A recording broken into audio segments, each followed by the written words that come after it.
If you like banana bread, you have to try my candied pecan crusted banana bread. In this video, I'm going to show you how to make these easy candy pecans as well. Let's start with the pecans. In a large pot or skillet, melt 2 tablespoons of butter. Toss in 3 cups of pecans. For this whole or halves is recommended.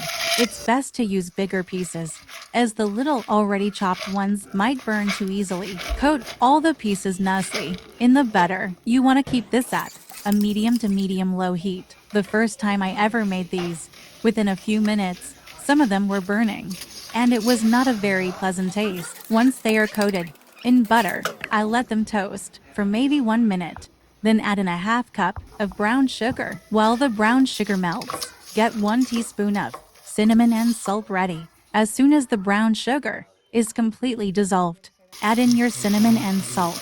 Then 2/3 of a cup of water. Now you want to let that cook for about 1 to 2 minutes until the water is evaporated. After the water is evaporated, stir in 1 teaspoon of vanilla. Then these get baked in a preheated oven at 350 for 5 minutes. Then you let them cool. Now we're gonna start the banana bread. You will want to use ripe bananas. In a stand mixer, add for bananas. You will want to have these bananas smooth as you can get them.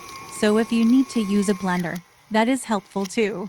Next, add 2/3 of a cup of oil. I love using coconut oil for this recipe, but you don't have to use coconut. Mix that in and then add 3 eggs and 1 teaspoon of vanilla. Next, add 3/4 of a cup of white sugar and 2/3 of a cup of brown sugar. Mix in the sugars, then add 2 cups of all-purpose flour. Mix in the flour, then add 1 teaspoon of baking powder and 1 teaspoon of baking soda, 1/2 a teaspoon of salt and 1.5 teaspoon of cinnamon. Then 1/4 of a teaspoon of ground clove and 1/2 of a teaspoon of ground ginger. Mix it up until it's just combined, making sure you scrape the sides of the bowl.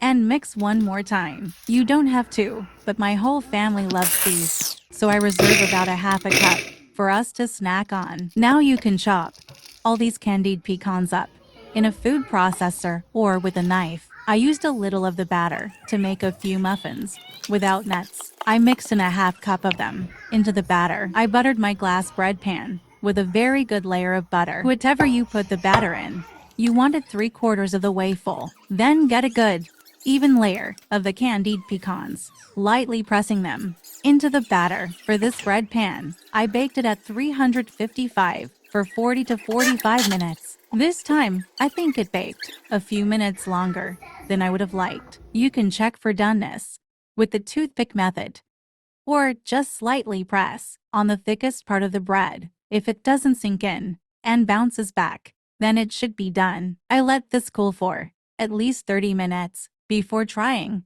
to remove the whole loaf, or you can slice it in the pan warm if you want. If you have enough, I would make extra of the candied pecans. They go so good on so many different things. I will share with you all some of the things I do with them. I think they go great with fall desserts. Also, if you haven't already, click the link in the description and use the discount code I have for you all. Thank you for watching. Also check out my peanut butter banana bread. I will link that in description as well.